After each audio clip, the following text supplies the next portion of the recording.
옛날 조선시대 한양 땅에는 한수라는 이름의 청년이 살고 있었지요. 한수는 좌찬성을 지낸 한범의 맏이었는데 젊어서부터 시서와의 두루능에 기리나라고 불리고 있었답니다. 하루는 한수가 책을 사러 저잣거리에 나왔을 때였습니다. 한 무리의 사내들이 웬 젊은 처자를 괴롭히고 있는 것이 아니겠습니까? 발치에는 보따리 하나가 나뒹굴고 있었는데 처녀는 앞이 불편했는지 눈가를 붕대로 칭칭 동여매고 있었습니다. 헌데 몸이 불편한 여인이 희롱을 당하는데도 누구 하나 나서서 도와주는 이가 없었지요. 이보시오. 건장한 사내들이 모여서 한다는 것이 고작 힘없는 아녀자를 괴롭히는 것이오. 보아하니 양반집 자제 갔소만. 거 험한 꼴 당하지 말고 가던 길이나 마저 가시오. 그냥은 못 가겠소. 어찌하여 이 여인을 괴롭히는지 그 이유나 좀 알고 갑시다. 이제 보니 아무것도 모르는 백면서생이셨구려.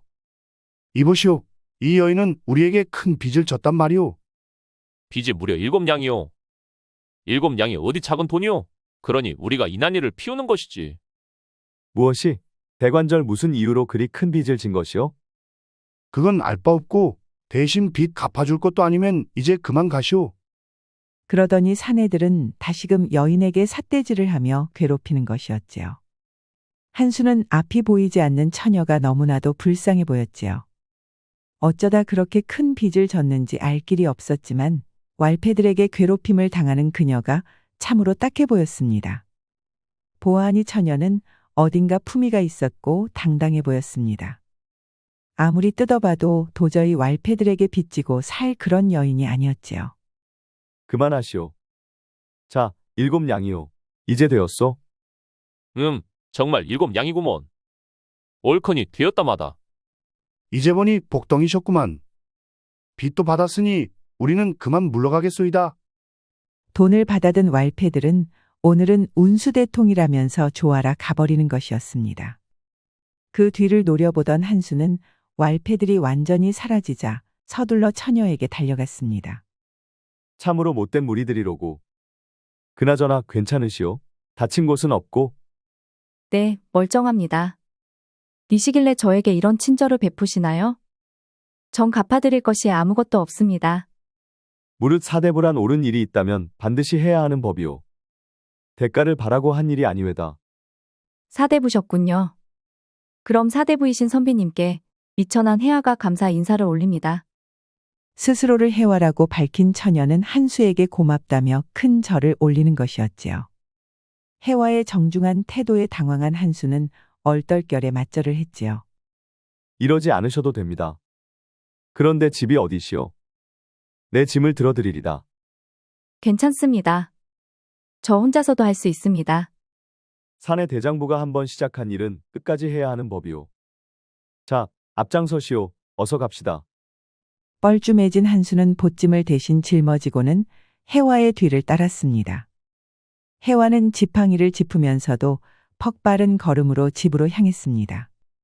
한수는 해와가 지팡이에 익숙해질 때까지 얼마나 많은 고난이 있었을까 하는 생각에 마음이 미어지는 것 같았지요.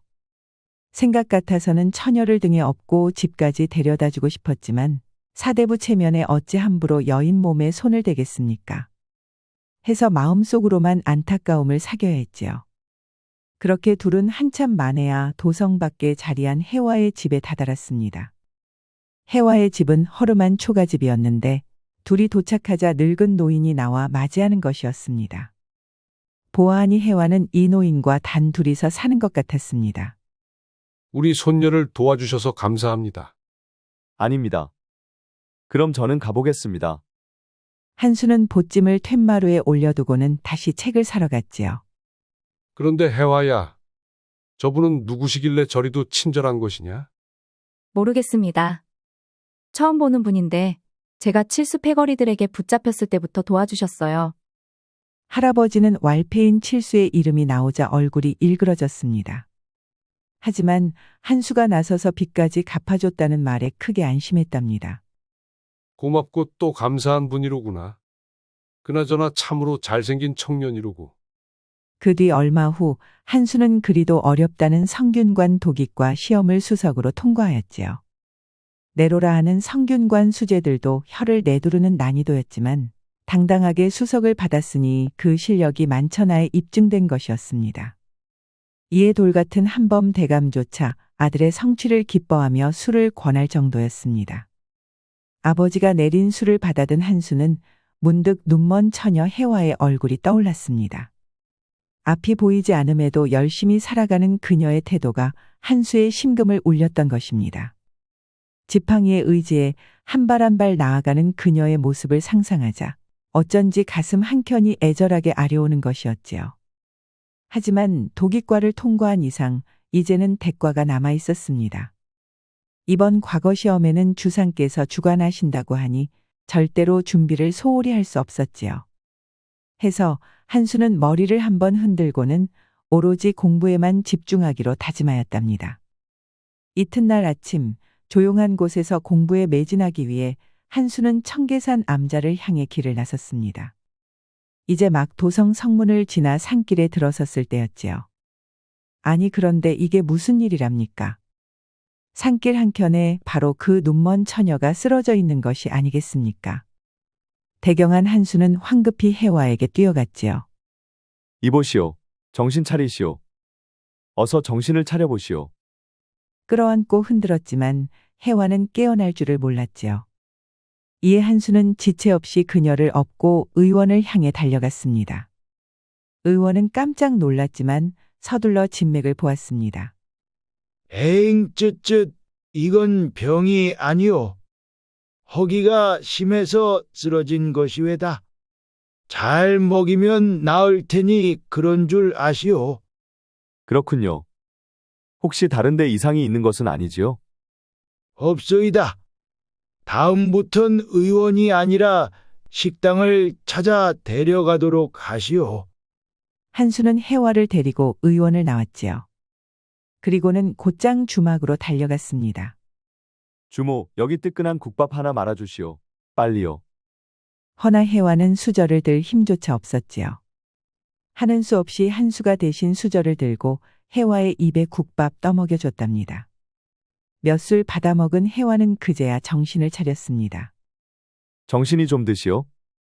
여기가 대체 어딘가요? 한성 근처 주막이오. 급하게 식사를 할 곳이 여기밖에 없어 데려왔다오. 도령께서 절 구해주신 거로군요. 또 신세를 졌습니다. 별거 아니외다. 그보다 국밥이나 마저 드시오. 자, 어서. 한수는 거듭 혜화의 입에 국밥을 떠먹였지요. 부끄러워하면서 받아먹는 혜화를 보니 한수의 입꼬리가 간질간질해지는 것이 절로 웃음이 나왔습니다. 그러고 보니 이렇게 혜화를 가까이 본 것이 처음이었지요. 혜화는 비록 말랐지만 무척 고왔습니다. 양반집 교수라고 해도 믿을 정도로 얼굴에는 기품이 있었고 이목구비가 오똑한 것이 그림으로 그린 듯 했지요. 그런 혜화를 바라보던 한수는 어느새 가슴이 콩닥콩닥 뛰고 있었지요. 평생 처음 느껴본 설레임에 한수는 어쩔 줄 몰랐답니다. 지금은 단지 마냥 혜화의 얼굴을 바라보고만 싶었지요. 그때 혜화가 한수의 눈초리를 느꼈는지 고개를 들었습니다. 제 얼굴에 뭐가 묻었습니까? 왜 아무런 말씀이 없으십니까? 아니요.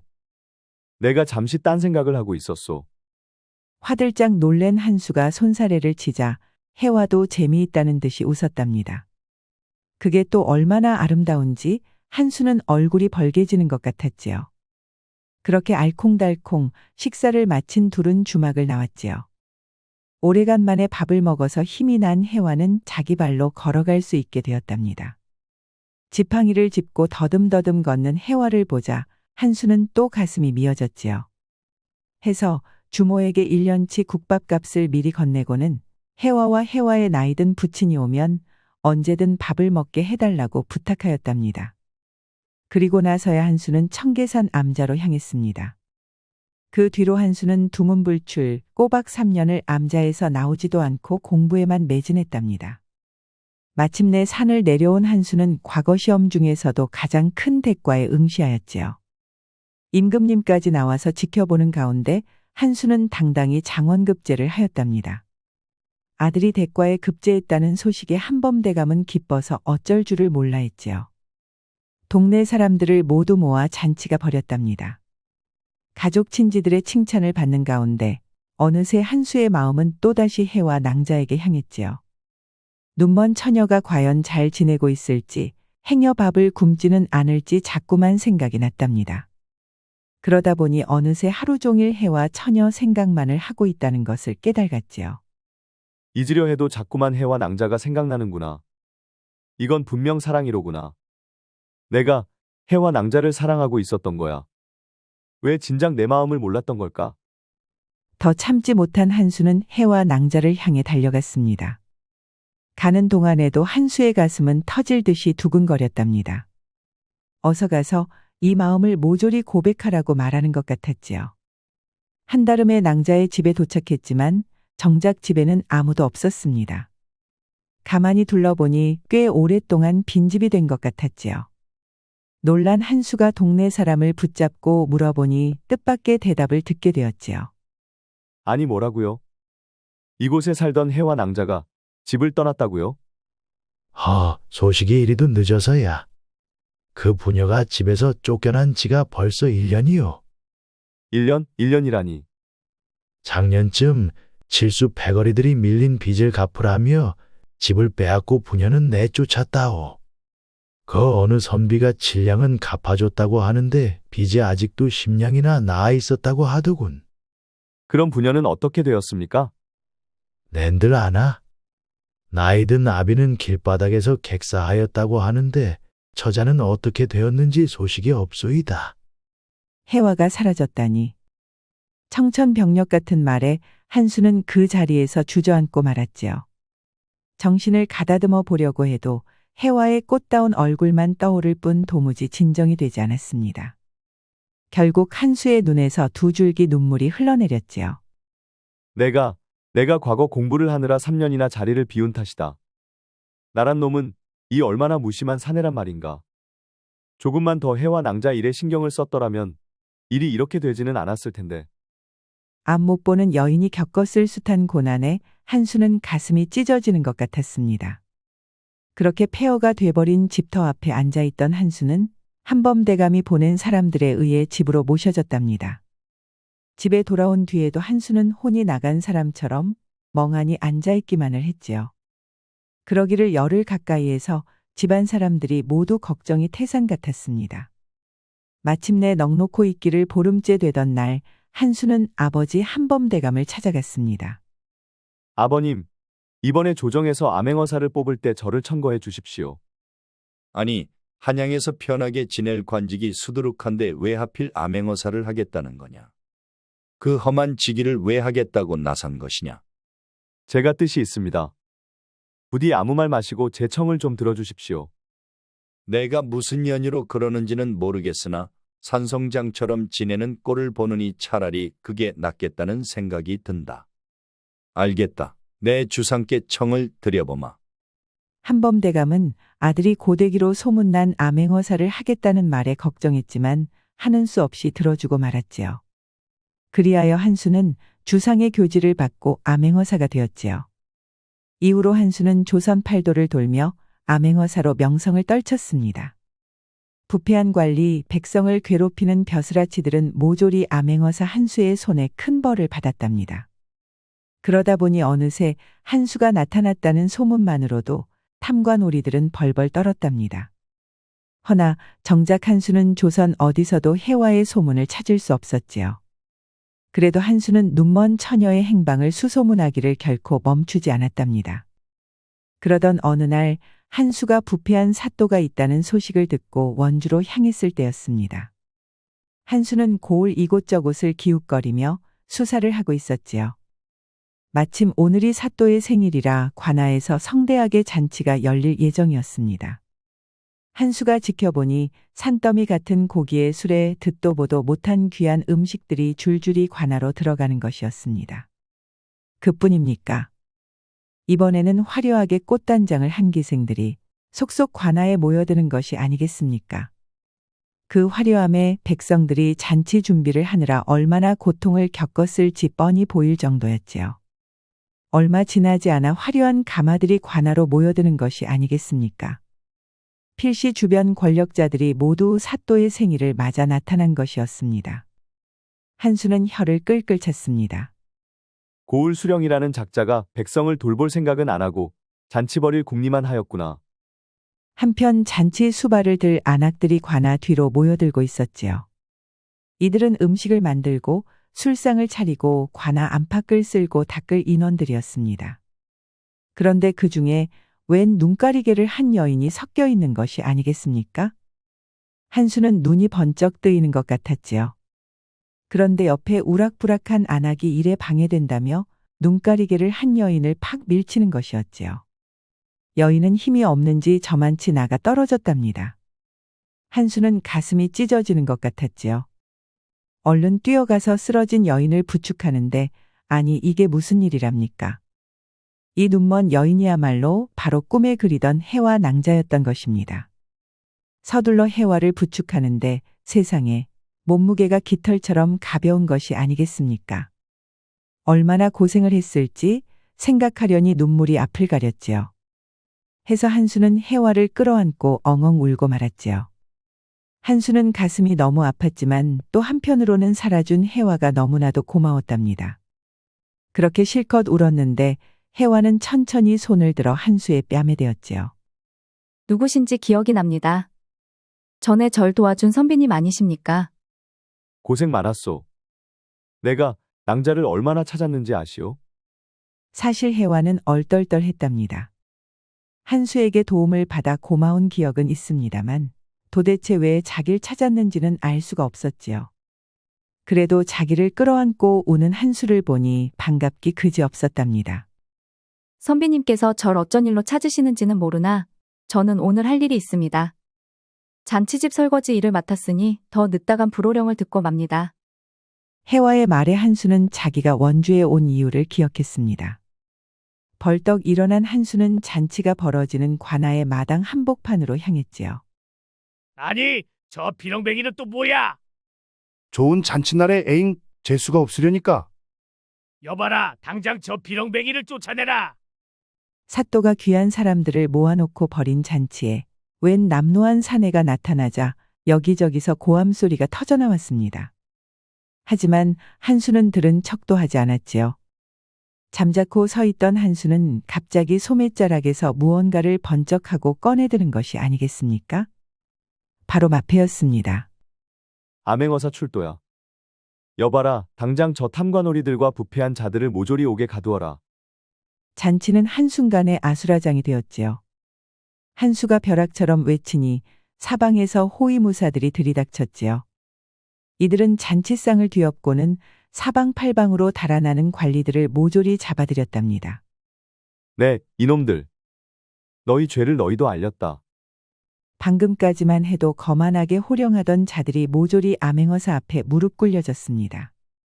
한수는 사또와 관리들의 재물을 모조리 압수하고 이들에게 곤장형을 선고했지요. 곤장 100대를 맞게 된 사또는 얼굴이 노래졌습니다. 살려달라고 제발 살려달라고 빌었습니다만 암행어사 한수의 명령은 추상 같았습니다. 그렇게 원주 땅에서 나쁜 짓을 하던 관리들은 하루 만에 일망타진되었답니다. 원주의 부패를 청소한 한수는 마침내 해와의 손을 꼭 쥐었습니다. 정신없고 많은 놀랐을 거요. 그러게 말이에요. 이게 다 어떻게 된 것입니까? 그동안 난 암행어사가 되어 팔도의 탐관오리들을 타파하였소. 그러셨군요. 참으로 장하십니다. 축하드립니다, 선비님. 아니요. 이 말을 하려던 게 아니오. 사실 나는 그동안 해와 낭자에게 하고 싶은 말이 있었소. 그것이 무엇입니까? 막상 말하려고 하니 현수는 몸이 덜덜 떨렸습니다. 탐관오리들을 잡을 때보다 1000배는 더 용기를 내서 말했지요. 사실 해와 낭자를 처음 보았을 때부터 나는 그대를 사모하였소. 그간 내 마음을 전하지 못했지만 이번에는 분명히 말하고 싶소. 나와 혼인해 주시오. 해와는 깜짝 놀랐지요. 갑자기 혼인이라니요. 하지만 다른 한편으로는 가슴이 콩닥콩닥 뛰었답니다. 사실 해와도 첫 만남부터 한수에게 마음이 갔었으니까요. 하지만 눈멀고 가난한 자기 사정에 어찌 한수 같은 사람과 맺어질 수 있을까요? 그런 생각에 차마 입이 떨어지지 않았던 것입니다. 그래도 힘들고 어려울 때마다 한수의 친절을 떠올리며 버텨오고 있었지요. 그런 한수가 나타나 혼례를 치르자고 하니 혜화는 정신이 나갈 지경이었답니다. 저는 앞도 보지 못하고 가문도 미천한 여자이옵니다. 어찌 감히 선비님의 배필이 되겠습니까? 아니요. 나는 해와 낭자가 아니면 결코 혼인하지 않을 것이오. 그간 낭자에게 무심해 고생하게 만든 것 같소. 이제부터라도 내가 그 고생을 100배, 아니 1000배로 보상할 것이오. 그러니 부디 나와 혼인해 주시겠소? 한수의 확고한 의지에 마침내 혜화도 마음을 허락했지요. 둘은 기쁨에 겨워 뜨겁게 포옹했답니다. 그렇게 한수는 암행어사의 업무를 마치고 조정으로 돌아왔답니다. 주상은 한수의 공을 높게 사서 관직을 높여 참찬의 직위를 주었답니다. 참찬은 좌찬성의 일을 보좌하는 자리라 좌찬성인 한범대감의 기쁨이 이루 말할 수가 없었지요. 이에 새롭게 참찬이 된 한수는 혜화와 혼례를 올렸답니다.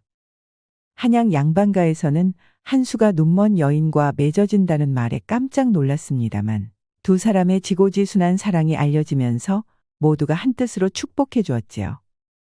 그렇게 새신랑, 새신부가 된 둘은 혼인 첫날 밤을 맞이하였지요. 대감, 이게 꿈이요 생시요? 하하하, 꿈이 다름없는 것 같소. 꿈이라도 좋습니다. 저는 대감이 제 낭군이 된 것이 너무나도 행복합니다. 크게 기뻐한 한수는 마침내 커다래진 물건을 휘두르기 시작했지요. 혜화는 너무나 기뻤습니다. 어찌나 황홀한지 한 번만 찔러도 온몸이 짜르르 전율이 퍼졌답니다. 그렇게 둘은 밤이 가고 날이 새는 줄도 모르고 연락을 즐겼지요. 그 뒤로도 둘은 금슬이 좋은 부부로 살았습니다. 한수는 아버지 한범대감보다도 출세의 그 벼슬이 좌의정에 이르렀다고 하지요. 혜화도 그런 한수를 보필해 둘은 오래오래 행복했다고 합니다. 고진감래라는 말이 있듯 고생 끝에 복이 온다고 하죠. 호라비를 모시고 오랫동안 고생하던 혜화는 참고 견딘 끝에 마침내 행복해질 수 있었습니다. 한수 또한 좌절 속에서도 포기하지 않은 끝에 예쁘고 참한 여인을 아내로 맞이하게 되었지요. 우리도 이들의 덕을 본받아 인내의 미덕을 배울 수 있도록 노력해야겠습니다. 우리 영상을 시청하신 모든 분들께 행복이 가득하길 기원하겠습니다. 구독과 좋아요, 알림 설정 부탁드려요. 이후에도 재미난 이야기가 많이 준비되어 있으니 다른 영상도 꼭 보러 와주세요.